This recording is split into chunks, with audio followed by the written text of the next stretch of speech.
Hello and a happy Christmas to you all.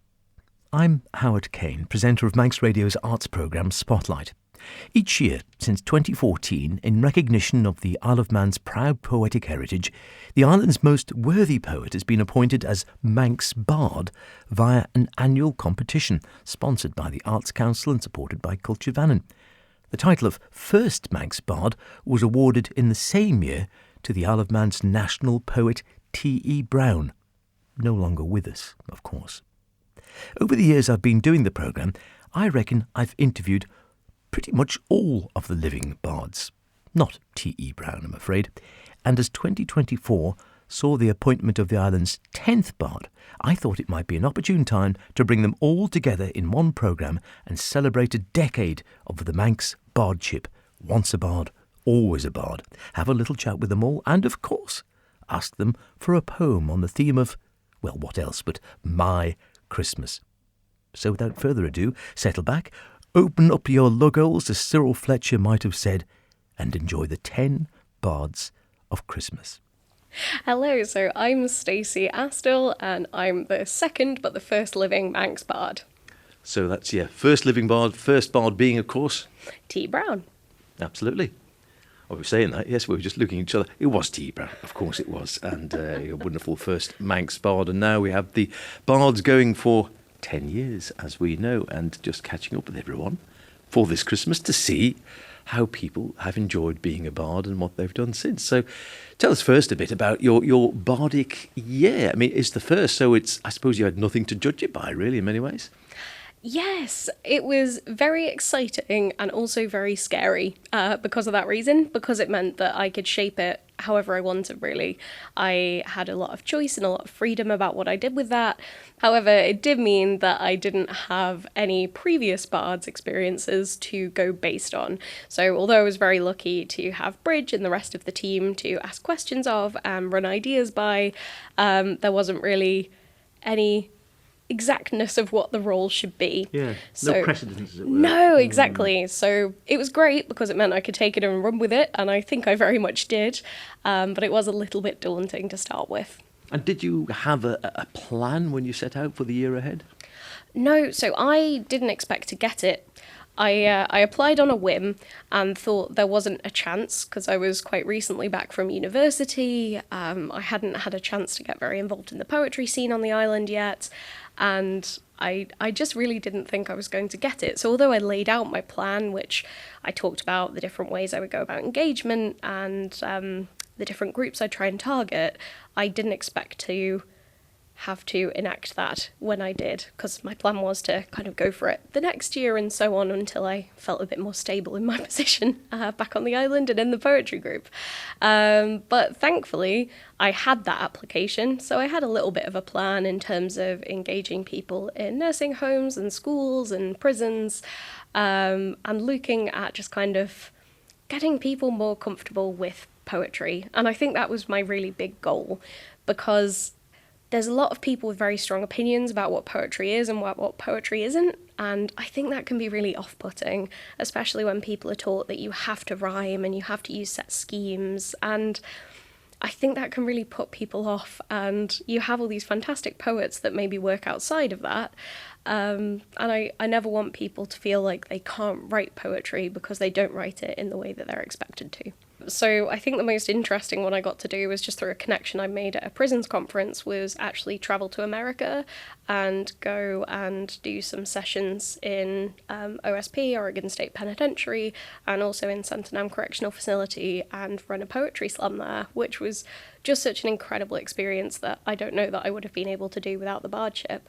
And just tell us a little bit about that experience, because it has to be unique, surely. Yeah, I mean, honestly, the OSP group were the best class I think I've ever had. I've never had a group so engaged and so keen to just be there and write. It was also really fascinating to learn more about their experiences and perspectives. There was one gent there who was a rapper, and I think up until that point, I hadn't seen there being much of a difference. I'd always kind of thought of rap as poetry, and it was fascinating to get his views about how that was different for him. It was just really, really fascinating for me. here we are, Christmas 2024, and the 10th, we're up to double figures in the Bards, so we thought it'd be lovely to have a little chat with all the Bards and indeed ask them to give us a poem based around Christmas. It means very different things to lots of different people. Some people love it, some people hate it, some people are religious, some people aren't. And tell us a little bit about your poem. So my poem is actually about the fact that Christmas can change quite dramatically as you grow up, especially with different events in your life. My dad died towards the end of my bardship, which was a strange experience, and it really has changed Christmas for us because it was something that he was so inherently tied up in, because of course family tends to be quite a big part of Christmas for a lot of people, whether that be found or otherwise. So my poem is called Santa Was a Bailey's Man. Santa was a Bailey's man in our house growing up, took just a bite from the mince pie, but the drink he'd fully sup. It was a strange phenomenon. Rudolph's carrot, slightly nibbled. Pastry crumbs were everywhere, yet no Bailey's drips were dribbled. Santa clearly loved the stuff. His favourite drink was found. Although other households differed, we'd solved it. It was always downed. But then, around 5 years ago, Santa's tastes, they suddenly changed. It was the year that Dad died, so things were already feeling strange.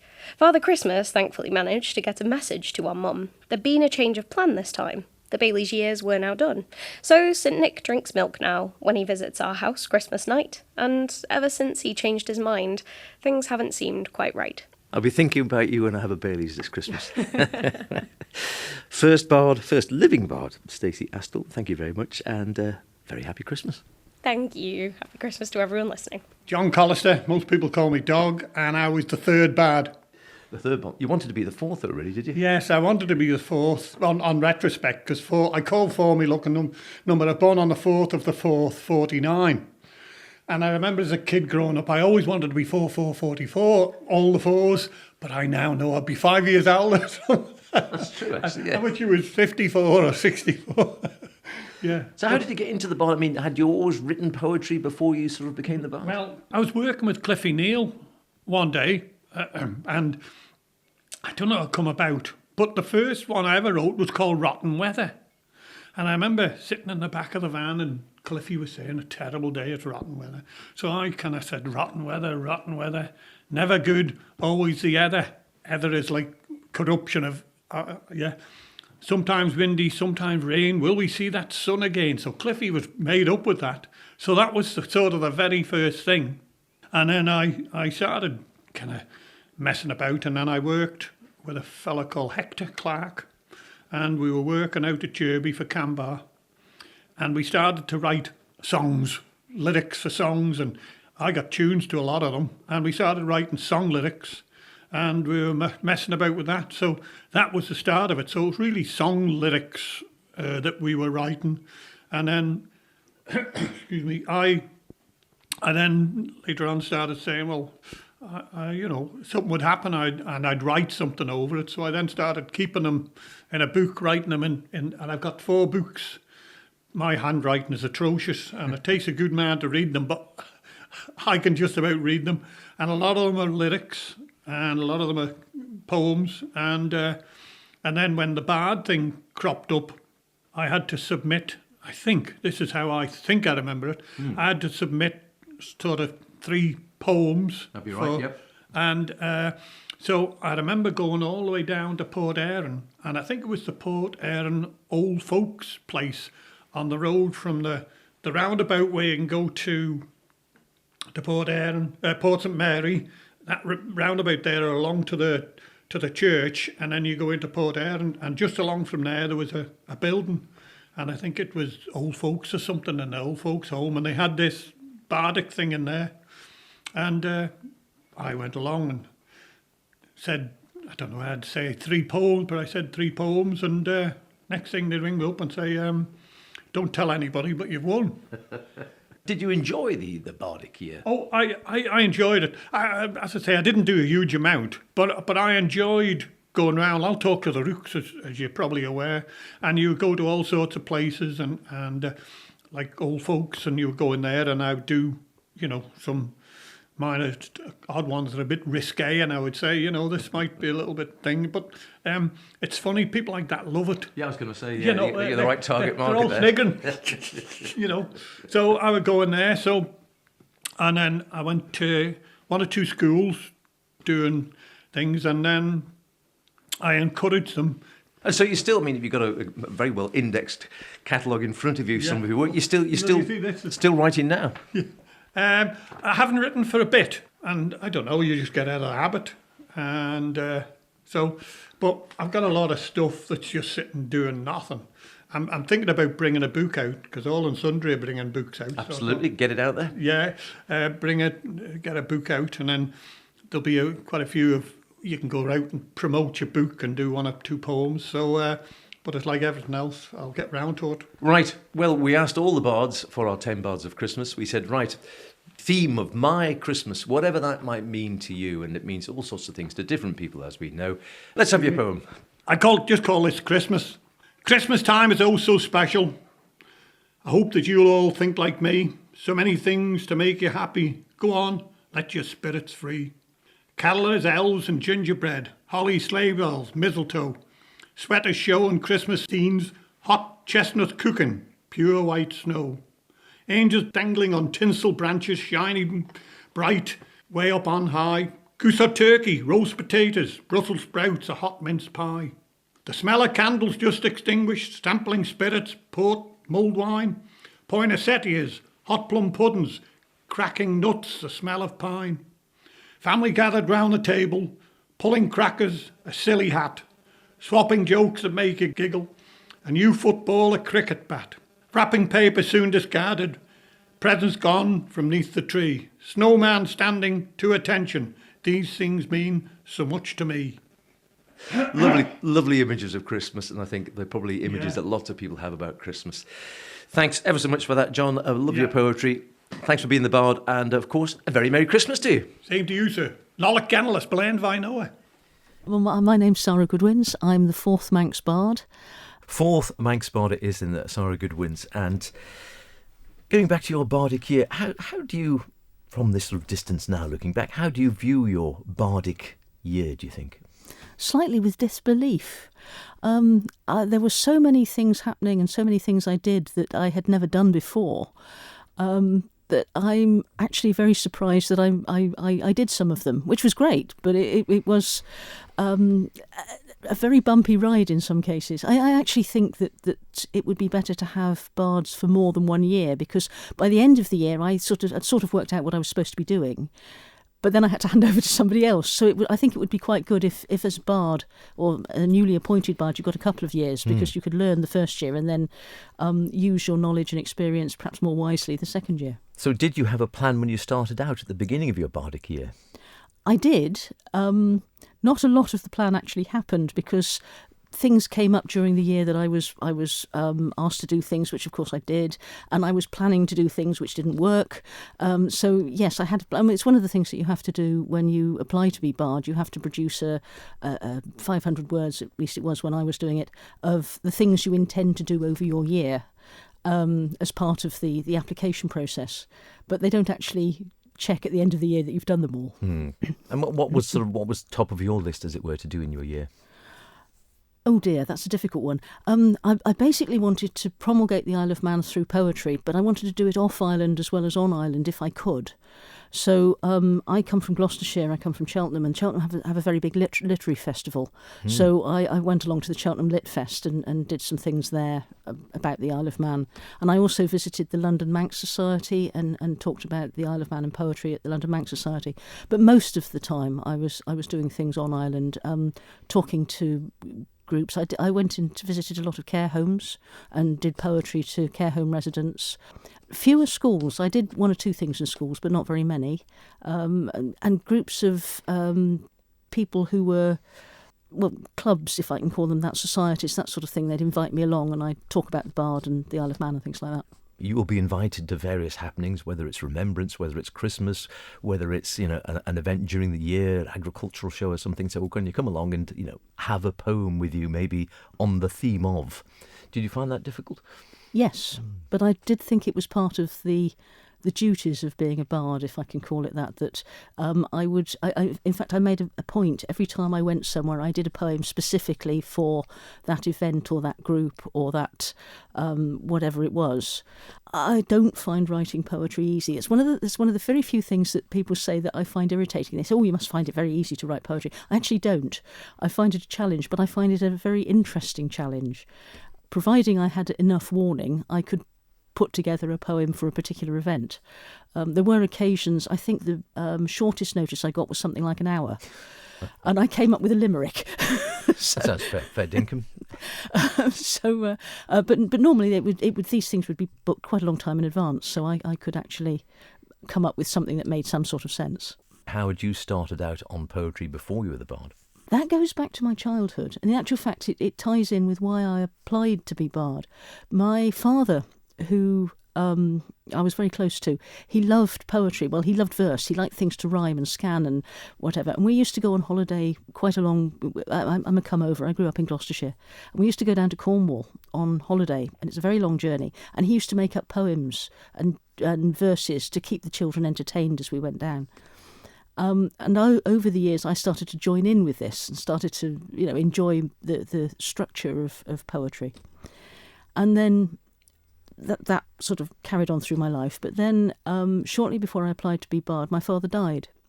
And I was in a bit of a rut and I was a bit down. And my husband saw the advertisement in the paper and said, "Well, look, you like poetry. Go and have a, go for this. Try and be bard. It'll give you something to bring yourself out of yourself." So I thought, well, okay, yes, I'll do that. I'll have a go. So I had a go, and then they gave me the job, which I actually didn't expect. Which was lovely, but it was totally unexpected. It's funny. I think that seems to be quite a common refrain from some of the bards, thinking they'd gone in for it, and obviously, I assume, hoping there might be a chance, but hadn't really thought that they would actually get it. Well, for this little Christmas gathering of the bards, all 10, if we include the original T.E. Brown, of course, the very first bard.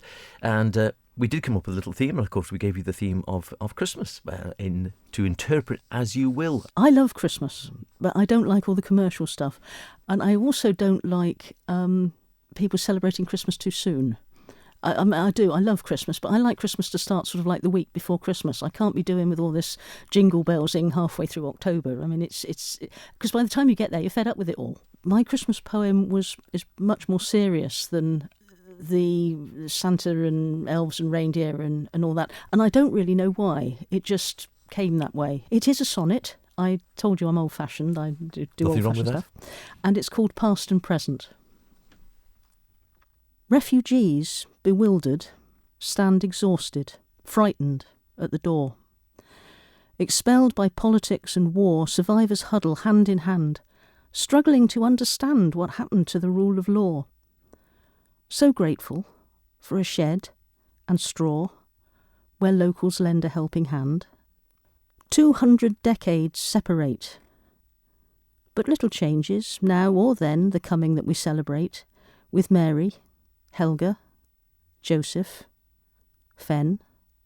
The future is a baby's birth for joy and hope and peace on earth. Lovely, and as you say, bringing it back to brass tacks in many ways, isn't it? Sarah Goodwin's the fourth Manx Bard. A very happy Christmas to you. Thank you very much indeed. I'm Annie Kissack, and I am Bard number 5. Bard number, so midway. You're sort of midway through the series. I am, yes, yeah, I am. And how about when you first came the Bard then? Was this, because you're so well known with around the island doing poetry and doing music and with the Cajuns and such like, how did you get into the bardic role in the first place? Well, it was quite a unusual story, I suppose. My other half, who at that time was at MHK, was asked would he help judge one of the bardic competitions, and he didn't know anything about it, and he had to meet the organiser, Bridge and other members of the committee. I think it was in a cafe in Castletown, and it was a wet day, and I was in the car, and I thought, I'm not going to sit in the car for ages and wait for them to finish a meeting. So I went into Costa too, and I was overhearing them having discussions about this competition that had run for a few years. I'd never heard of it. And it was crossing my mind, what do they want my husband there for? He's not someone who reads poetry. So I couldn't help but get interested and started chipping in some ideas, even though I was just sitting there. And the following year, I thought, well, I'm not going to be involved in any way on the judging, and I wasn't either the first year, but I wouldn't mind going in for this. 3 poems. Had I written 3 poems at that point? Well, here and there, over time, I'd written an odd poem, but 1 or 2 a year maximum, and there were big gaps. I somehow sat down and wrote 3 poems in 3 weeks and just put them in, and I didn't know how I'd get on or anything about that. I didn't know who was judging. Obviously, wasn't anybody in our family, and I kept well clear of it that year. And then I found I'd won, which was very nice. And since then, flat out on writing. I've written hundreds and hundreds and hundreds of poems. And you've had, what, 3 books published? Well, no, I've published my own book with assistance from Culture Van in 2022, poems based on the Isle of Man, Mona sings. So some of those were, even a few of them in Manx, but mainly referencing things I'm interested in anyway. And of course, childhood is a very rich source of images and ideas. So I did that, and then I've been yes, I have been published individual poems quite widely since, not necessarily on the Isle of Man, and not necessarily poems about the Isle of Man, but I do love reading aloud. I was one of those annoying kids at school when you all had to read a page and then the next kid and the next kid and the next kid. Apart from the fact I'd always read a whole chapter by the time some people had got onto the next page, I liked reading aloud, and I like words, and they sort of go together, I like reading aloud, I like performing poetry, and I like writing it, yeah. As the concept of the Manx Bard has become better known, recent bards certainly have had far more requests, like you say, can you turn up to do this, this and this, and the variety of ways in which they perform has increased as well. So yes, I was certainly busy enough, but I was working at the time as well, so I was reasonably busy, but mainly actually in writing. We gave you a theme for this year then, and it was a very simple one, bearing in mind it is Christmas, everyone, which was just my Christmas. Interpret that as you will, on the basis that everyone has a very, very different view of Christmas, whether it's purely religious, whether it's purely commercial, whether it's purely just partying, whatever it might mean to you, good, bad, sad, happy or otherwise. So which angle are you coming from? That's an interesting one. I think I'm coming from the angle of somebody who feels quite an emotional draw to Christmas. Certainly religious aspects of it to an extent, but I make my own rituals really around Christmas, and one of the ones that I've always done is to go outside and gather greenery to bring into the house, and that's something that feels very ancient. Yes, pagan. It probably isn't in some ways, but it feels ancient. This is a poem called Winter Gathering. Here we go gathering sticks and stems, endless fronds in frozen hands. Here we go gathering half the lane on a cold and frosty morning. Hazel and hawthorn bring secateurs, willow and holly leave berries for birds, a rabble of burdock, wild carrot, knapweed, pine cones and teasel heads emptied of seed. Deck the halls, fa la la, back we are staggering, ivy is swaggering, here comes the gathering, brownery, greenery, strutting their finery, up in the gallery, minstrels play. Down in the deep wood, I saw a fair maiden. Her mantle was grey and her manner was wild. I stepped up beside her, but she turned her back on me and spoke not one word, for she was winter's child. And we had gathered sticks and stems, endless fronds in frozen hands. We had gathered half the lane and brought the winter home. A lovely poem, Annie Kissack, the 5th Manx Bard. A very happy Christmas. And Nolla Gennell to you too. I'm Zoe Cannell and I'm the 6th Manx Bard. Once you actually were awarded the post, and of course once a bard, always a bard for life as they say, but you normally, as you say, within the process are asked to sort of come up with a vague idea of what you would like to do with the role. What did you put forward? Well, one of my unfortunate things that happened to me was that I had COVID right in the middle of mine. That doesn't help, does it? So I started in 2019 and I ended up doing 2 years. My proposition was to really bring poetry to the people, and I did feel that I achieved that, albeit with the sort of gap that I had in the middle. And I tried to go out as much as I could into the community, and I was going to schools and to nursing homes, to church halls, to community locations, and I really tried to sell the role of the bard because it was fairly new. In my day, it was only created in 2014, so it was still quite a new concept really, and it was something that I felt could be introduced to people, so I tried to, always bring the regalia with me.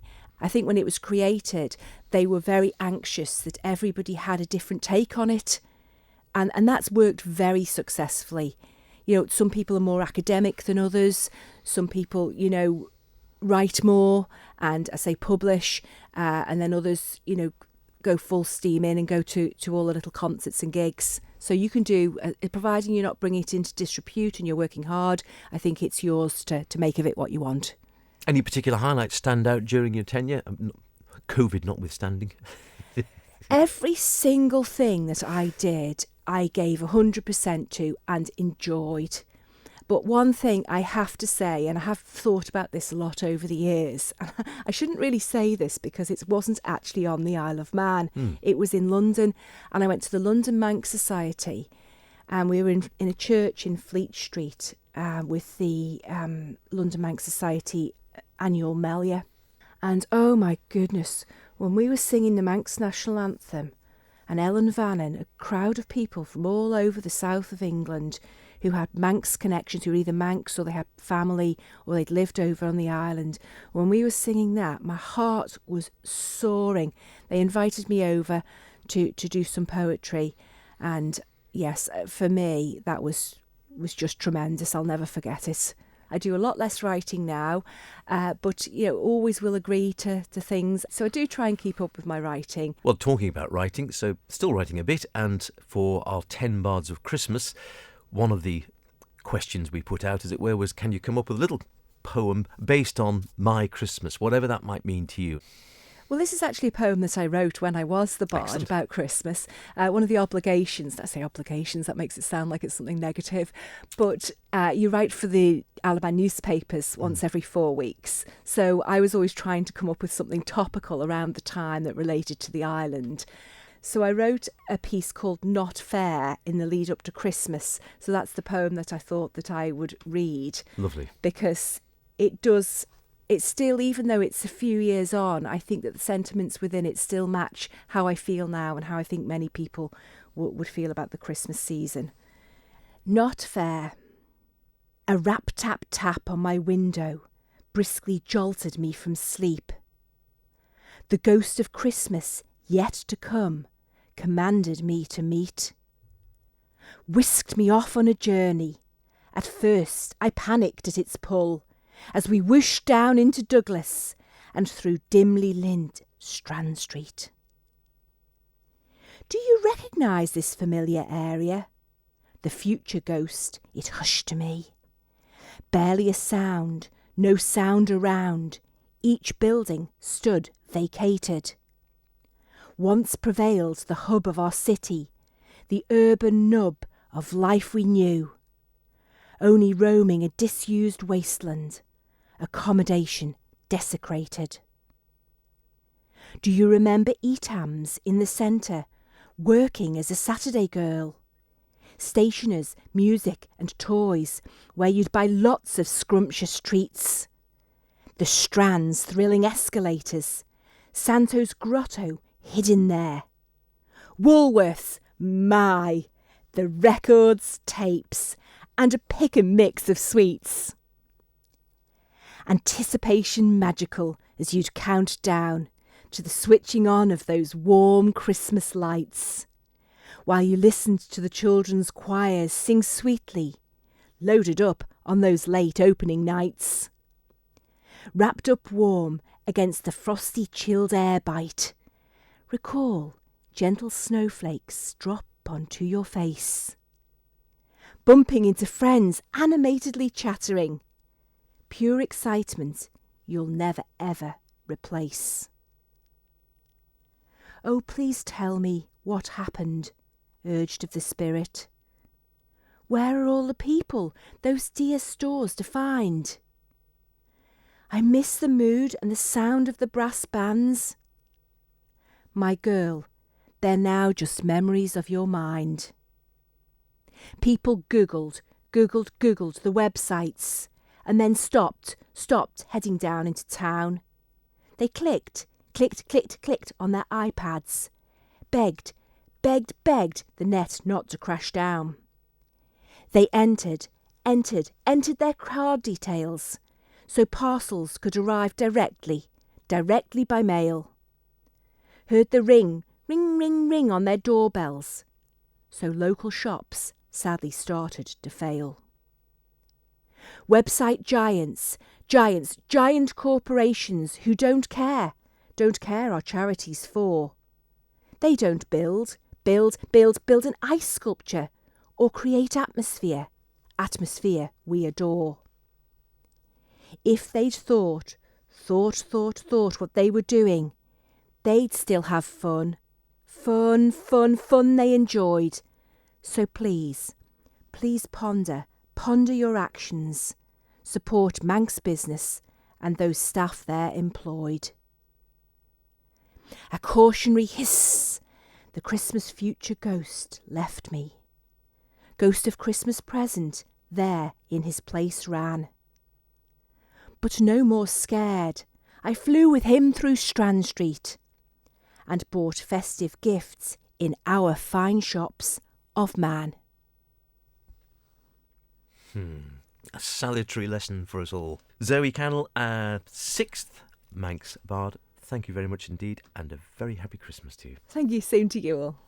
Owen Atkinson, 7th Manx Bard. So I hadn't been back on the island all too long, maybe around a year, I would say, a year and a half. But when I applied, and yeah, so I'd been writing poetry here and there. I'd been kind of getting a little bit more involved in the scene, and a couple of people had mentioned it. I'd heard talk of the Bard, and I was like, oh, what is this? What's that? What's going on? So a few people mentioned it, and I thought, you know what? Yeah, maybe I could do that. It was more of a whim. I did not expect to get it the first time. And then here we are. And so, had you sort of written poetry for either performance or for your own satisfaction for a long time beforehand, or not? Yes, so for at least a couple of years. So I went to uni in Bristol, and then kind of towards the end of doing my degree would have been 2018, 2019, around there is when I started writing poetry, and then became the Bard in 2021. So that's 4 years, something like that. I'd been dabbling, let's say, going to open mics here and there. Like I said, getting involved in the scene on the Isle of Man, meeting other local poets. So yeah, I've been doing bits here and there, but becoming the Bard was definitely a great opportunity to bring it to a bigger scale. Because Zoe was going through COVID, who was the Bard before me, so I actually wasn't on the island when she was appointed. So it was the first time I'd ever been able to apply to be the Bard, because it was the first time I was living here for for as an adult for when it was open, and it was the first time that I had I'd been to the because it gets announced on the day, right, in the in Colby, in that beautiful like farmhouse building, with the gorgeous Highland cows, and so I was in there thinking, oh, it's not going to be me. I'm sure it's not going to be me, and then it was. So I was very surprised. Yes. What sort of ideas did you have when you put your application in?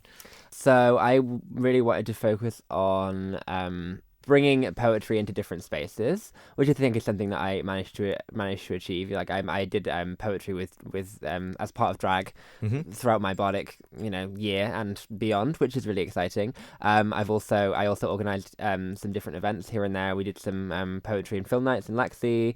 Kind of bringing poetry into different spaces and for different people, which I think I achieved. I mean, you always have the grandest plans. Is there crossover for you? So does your poetry come into sort of the work, into drag work, and in your alter ego Vanilla? Did you get the poetry sort of crossing over? I would say less so now in terms of performance, but more in terms of like skill set, confidence, and kind of creativity and vision and all of that kind of stuff, right? So I definitely wouldn't be as confident a performer doing poetry if I wasn't also a drag queen, because you've just got so much more practice getting on stage, being in front of people. In any situation, being on stage is quite a vulnerable thing, whether you're in drag or out of drag and reading poetry. So the more practice you get at that, the better you become, I think. And you can tell when people are used to being on stage, right, and are comfortable being on stage. And I think that doing drag has definitely helped me do that with poetry and vice versa. A couple of years ago, at Isle of Pride, we had a whole poetry section in one of the tents, which was really exciting, and that was me and a couple of other drag performers were part of that, so that was really great. So there's definitely been the blending, but it's also it's the skill set, it's the confidence, it's the stage practice and stage presence. After my year of being the current bard, I've been collecting and collating the poems that I've written, a lot of which, especially for the first collection, were written because I was the bard, right? Because I was thinking more about how to connect my poetry to the island, and through that to nature, which is the whole theme of the book. Thinking about some of them were poems I got asked to write specifically because I was the bard, and there was a poem that I wrote in there that I'm with the Manx youth bard at the time, Brinsa, about the Milner Tower in Port Erin, and that's not necessarily something I would have thought to write a poem about, but it was a really beautiful experience, and I got a good poem out of it. And do you think your poetry did change post bardic year or not? Absolutely, yeah. I think it's, as creative people, we always evolve, right? And as poets, we find inspiration in lots of different places. And I would think I encouraged myself to focus more on the island and the places and the environment around me, as the bard. But then, I don't know. It's hard to know, because the first book is very much focused around nature. The second book is very much going to be focused around like people and relationships. But I still I've spent all of this time writing about both things, and you never know where you're gonna find your inspiration. So it's always evolving. I really do love the festive season, but it's also quite a high pressure and intense time of year as well. So the poem that I've written is leaning more in towards the difficult side of Christmas. So this poem, tentatively titled "Christmas on Strand Street." The buskers are contractually obliged to play only Christmas music, and their ukulele chords compete for airspace with the tinny timbres of cliched tunes broadcast through the lamppost speakers. John Lennon's distorted voice sings "War is over," and 53 years later, the irony is still sharp. Another local business closes at the height of this hyper-capitalist shopping season, as under-regulated landlords put the rent up for the third year in a row and wonder why their properties lie vacant. The single mom of two in the flat upstairs who can't pay her heating bill will have to stop relying on the dregs of the shop's rising heat to keep her family warm this winter. The CEO of Isle of Man Energy buys another Lamborghini, probably. She watches the news as the New York police arrest a man for shooting the CEO of United Healthcare with bullets that read "deny, defend, depose," and worries that her own anger might too be too much to bear, and that revenge might taste like the posh hot chocolate she can't afford anymore. Sweet, rich, and warm. No, the bells and whistles, but a lot of the thoughts of, yes, what it is for some people, that it is a very difficult time. Thank you very much indeed for hopping along today. 7th Manx Bard, Owen Atkinson. I'll just wish you a very happy Christmas. Thank you so much. Merry Christmas. So my name's Michael Manning and I'm number 8.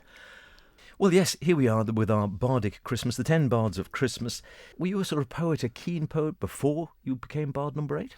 Well, I wouldn't have described myself as that. And I remember before I applied, I thought I don't really write a lot of poetry and I don't really read a lot of poetry. But when I sat down and actually thought about it, I realised I've been writing poetry since my teens and I'd also read quite a lot of poetry. So in that sense, it's been a part of my life for most of my life, certainly. But I've never shared it publicly before. I was going to say, this is something we've been discussing with some of the other bards, the difference between writing poetry, which you sometimes find a lot of people do, but as you say, they're sort of closet poets, as it were. Yes. They do it for their own satisfaction with perhaps no intention of sharing it with anyone else. Yes, that's right, and it's quite different. And I think particularly the bardic role sort of combines the writing and the performance aspect of poetry very well. And I mean, I quite like that, and I really enjoyed that aspect of it when I was the current bard. And so it was, it's always terrifying sharing work that you've written and wondering what sort of reception it's going to have. It's also just very moving to be able to see the power that words have got to move and inspire people. I kind of wasn't particularly aware of the bardic role a couple of months before looking into it and applying. And so it was all a bit of a last minute thing. And applying, I'd never really thought that you'd get sort of accepted either. So I had certain themes, really. I was particularly interested in poetry and politics and poetry and faith. And so those were the two kind of broad themes that I was wanting to look at.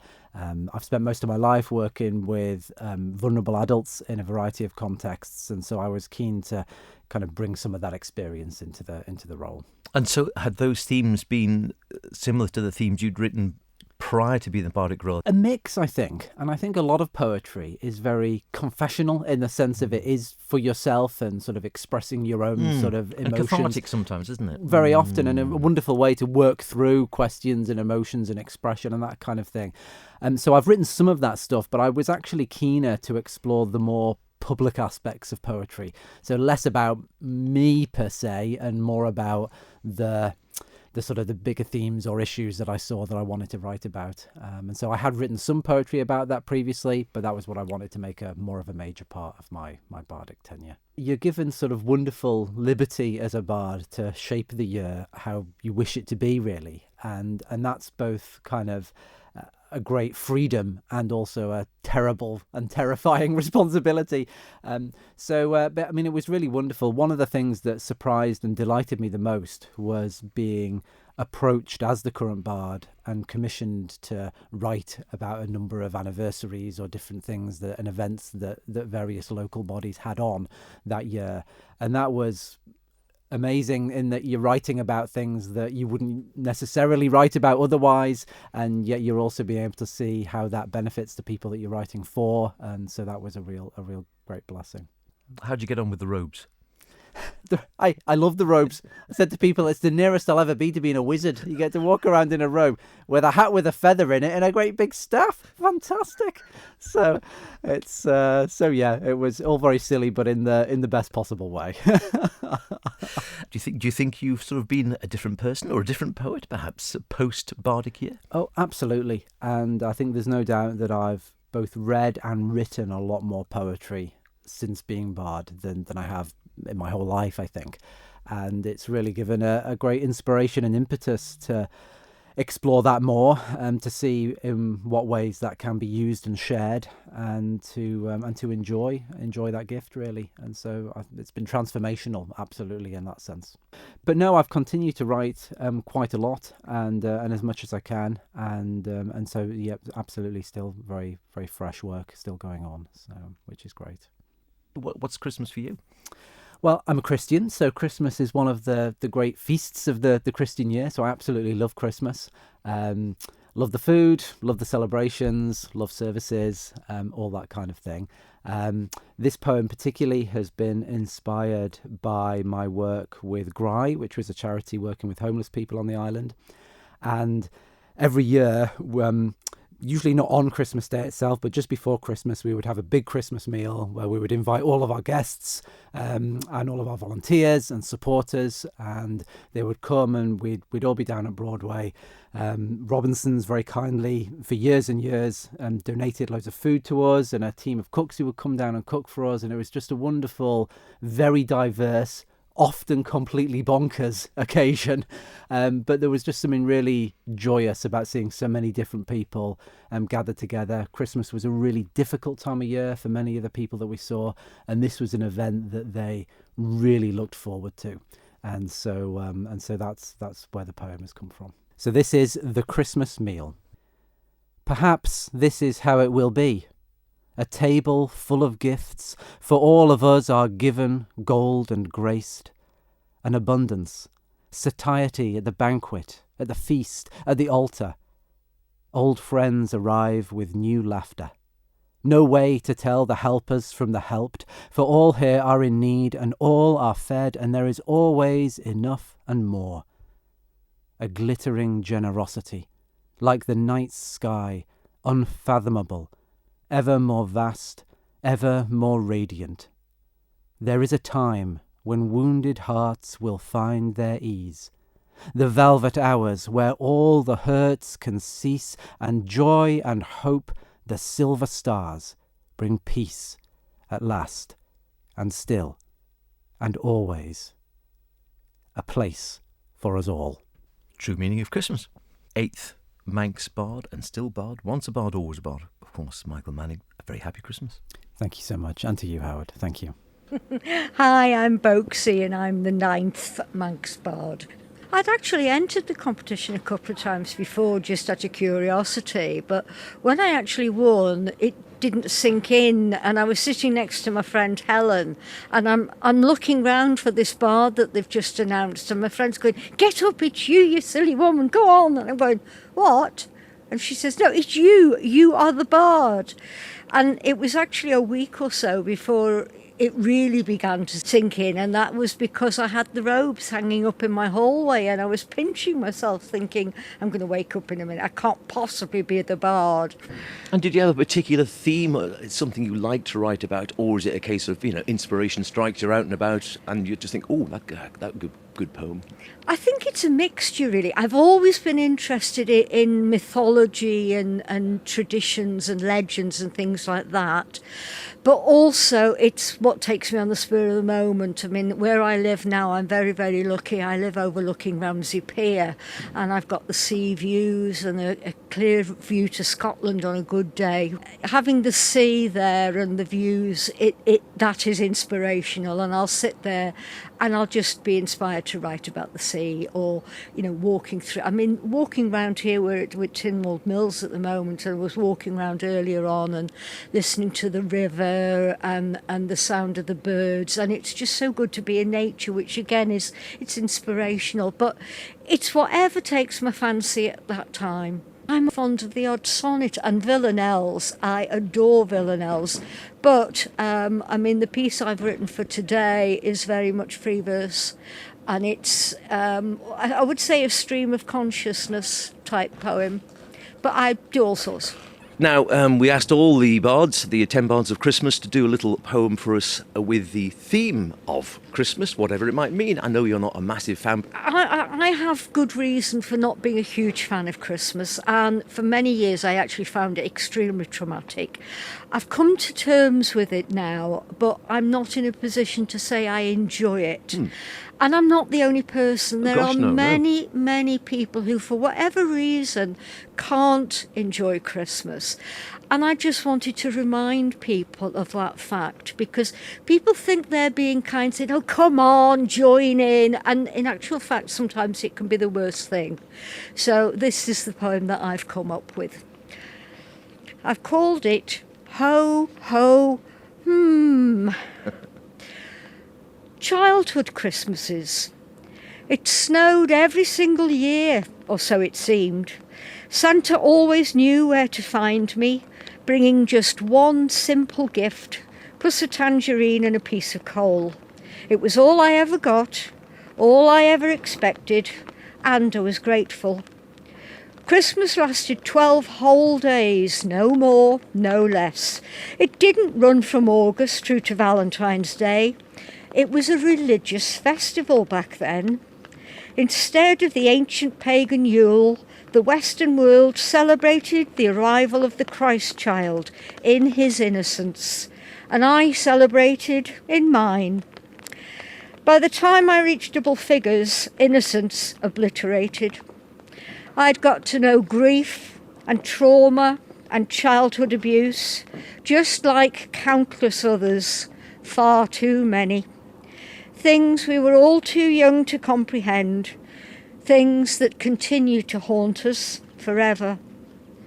Christmas was more and more commercialised, parents conditioned to buy this, buy that, buy everything, children to want this, want that, want it all, purchases not needed, gifts never used, paid for on the never credit trap.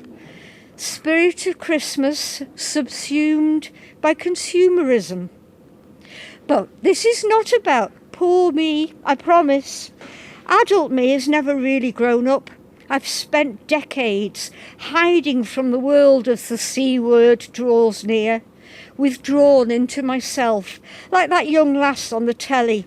I'm conscious in my conch shell. Every sung carol triggers memories, takes me back to where I dare not go. I've rejected all the varied flavours of religion. Now I do my best to be good without a God. Still, this is not about poor me. I swear I'm not trying to spoil your fun, put a damper on the festive season. I'm not a killjoy, grumpy humbug, or a Scrooge. The opposite is true. Enjoy yourselves. Just remember, there are those like me who cannot enjoy Christmas for good reason, and trying to force us only makes things worse. So leave us be to heal our festive hurts. This year I'm trying something different. I'm going to venture forth to Ramsey Town, find other lonely people, folk like me, who will be alone.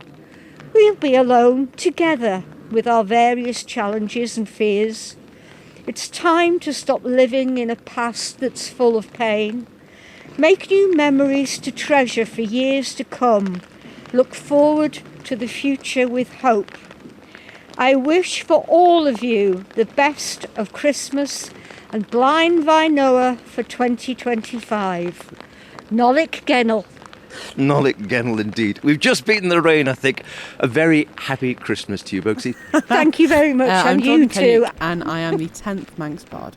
And current Manx Bard, it has to be said. I think unusually you were actually off the island when the announcement came, were you? Is that right? Yes, I was. I was actually attending a music festival. So I was already full of merriment and many other things when I got the news that I'd been appointed as the 10th Manx Bard. And shocked was an understatement. And what persuaded you to put in for the bardship? It was a number of things, really. It's not something I ever envisaged myself doing.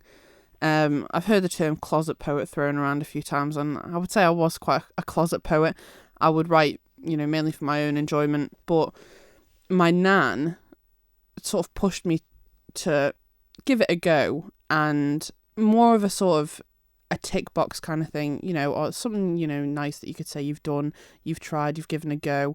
And then my partner's mum also said, after reading my poetry, which she'd been prodding me for a little while to send over to her for a bit of light reading, which is not, because it's incredibly dark and morbid, most of my writing. But she said, you should really think about entering the competition to become the Manx Bard. So on a whim, I decided to enter, not thinking at all that I would be chosen. We've used this phrase, I've used it before myself, this, closet poets. And I think I know a lot of closet poets, people who, you've known for ages, and you get chatting like this and, might be talking about poetry, and they suddenly sort of quietly admit, well, yeah, I write poems. And you think, really? I've known you for 30 years. I've never known you write a poem. Well, a lot of people message me and accuse me of leading this weird double life. It's not quite as cool as being a spy, but yeah, a lot of people said, I had no idea, and I was like, well, it's just not something that you throw into an everyday conversation, or how are you doing? How was your lunch the other day? Oh, by the way, do you write poetry? It's just not the sort of thing that people ask or that you freely admit. Not that there's anything, not that admitting it is a bad thing, it's not crime.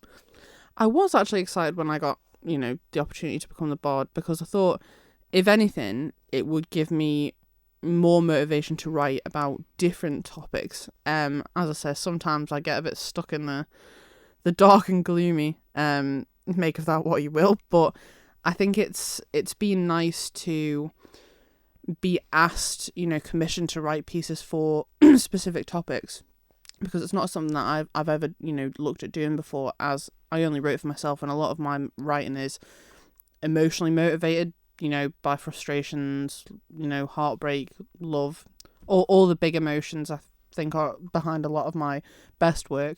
But it's been nice to have the challenge of being set a topic and thinking about the creative flair around that and what I can bring to that topic with my own, unique style sort of thing. It's been really interesting. Do you think your darker side is your creative side?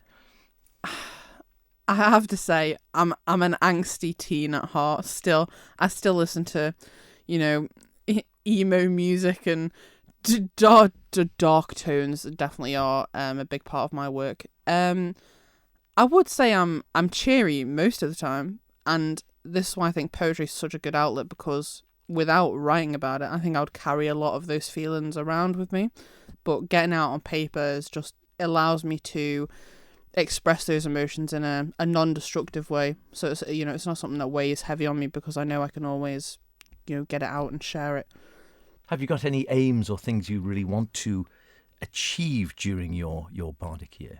So at the moment, I've got the lovely ladies at Douglas Library, Jan and Sophie, have allowed me a window pane to display, my own board, which I change every week. Sometimes it's themed, sometimes it's not. The most recent one being Remembrance Sunday. So the board basically shows some works of poetry, upcoming events in the creative space over here. But I'd love to get that replicated in maybe, some more of the towns, maybe Ramsey, Castletown, Peel, just have that space in different areas around the island, so you can share it with everybody, not just the citizens of Douglas.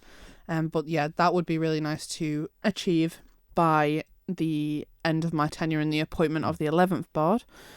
I'm working on a project that will be up and running in February. I'll keep the details of that secret. Yes, we'll hear more closer to the time. But I'm working on that with a couple of the other bards as well. So that'll be something really exciting. Have you got a poem for us today? Yes, I have.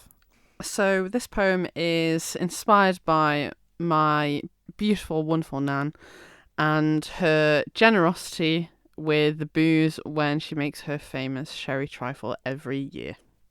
It's called Sherry Trifle. At Christmas time, my Nan loves to entertain. Cooking and hosting, it's never a strain. The only rule she will ever assert is that everyone must have some dessert. Now this dessert is always a hit. Of all the many courses, it's by far the best bit. For Nan's innate generosity, she's unable to stifle when she pours that sherry into the trifle. The other ingredients she measures carefully in grams, but the sherry she eyeballs, insisting just a few more drams. By the end of the dousing, the dessert is nearly liquid, more than one helping, and you'll find yourself afflicted. So, if she ever invites you round to celebrate Yule, just remember that she will enforce her rule. If you're offered a second helping, ensure you resist, because if you indulge, then you'll be driving home pissed. My mum used to make a trifle like that. We should go round to your place for Nan's trifle. Current Bard, 10th Bard and current Bard, Jordan Kenyuk, thank you very much for that. And to both you and your Nan, we wish you a very happy Christmas. Thank you very much. And of course, we should say Manx Radio never condones trifle driving. Be warned, you might end up in custard. Sorry. Thanks to all the bards for giving up their time and talent. Thanks to you for listening. Support your local poet. A happy Christmas to everyone, whether you rhyme it with something or not.